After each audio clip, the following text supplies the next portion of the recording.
Hello, it's Ashley here from Paper&Twine, and I said yesterday that I was going to come on today to do Handmade by Abbigale's designer sheet, and that I'd already got one made. I had, and I've watched it, and unfortunately I have shared some finished objects that are going into creative stamping, and the publication date is the 28th of April. So I think that particular designer sheet is going to be for May. It uses my products, which launched yesterday. Sorry, I will shut up about it very soon. But I've used some of them today to create my designer sheet. Just giving you a quick look there. You can see they're very well loved and very used now. I might have to purchase another set. I'll pop on now what I made, and I'll speed it up a little bit.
So this is what I've got left of the 12 by 12. I've used a portion of it to make a card, which you can just see to the right. Let's turn it over. We'll make it a surprise. It is a little bit similar to what I've done that you'll see in May, but very different colours. I'm not going to say anything else about what I did for May, because actually it is different, but I've used some of the same products. So you saw me use the hexagon stencil, which is my favourite, I think, and it's brilliant using texture paste through it if you like texture paste. Remember, I'm not earning any money from this, but my name is associated with it, so I'm plugging it. Yeah, so I started off with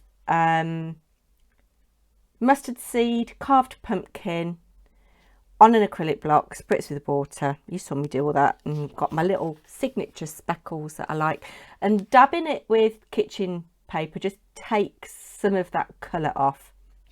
I then went in with the hexagon stencil, same colours, but added a little bit of picked raspberry, very pale.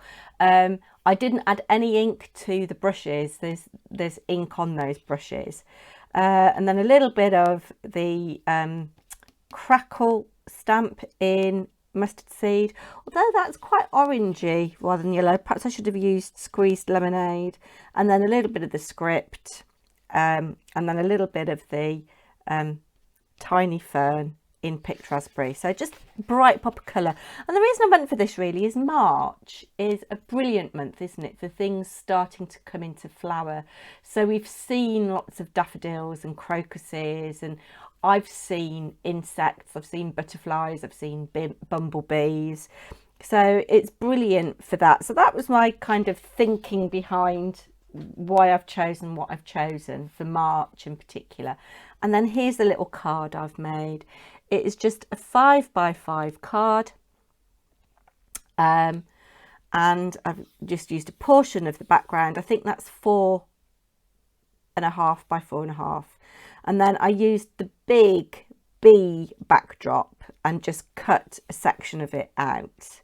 I would suggest, if you've got a stamping platform and you purchase these and you use the backdrop, I would suggest using a stamp platform, because it just ensures that you get a good coverage. And then what I wanted to show you actually is the sentiment stamps. Are useful as sentiments as they stand, but you can isolate words. So I just isolated the be happy on there, because we've got a B in it. I know it's the wrong spelling, a B, but you know what I mean. Anyway, that's what I've done. So comment down below. If you like this content, please do consider subscribing if you're not already. It's been a long time since I've done a coffee shop drivel. Might do one at the weekend, or I might do a woolly pod at the weekend. I'll probably give you a day off tomorrow. 1st of April, is it Friday? Yeah, tomorrow, 1st of April. Yeah. Anyway, take care, everybody. I will be back soon. Bye now.